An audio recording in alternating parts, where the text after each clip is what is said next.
Salt Lake City has issued a severe thunderstorm warning for southwestern Box Elder County in northern Utah, northeastern Tuella County in northern Utah, until 11:30 a.m. Mountain Standard Time.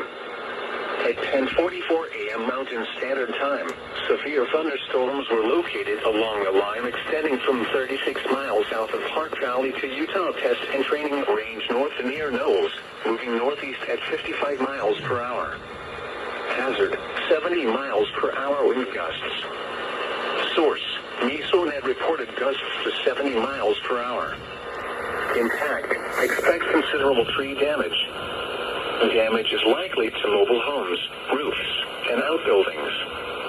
Locations impacted include Dell, Knowles, Utah Test and Training Range North, Clive, Great Salt Lake north of the Causeway, Great Salt Lake south of the Causeway, Head Island, Lakeside, and Gunnison Island. This includes Interstate 80 in Utah between mile markers 36 and 88. For your protection, move to an interior room on the lowest floor of a building.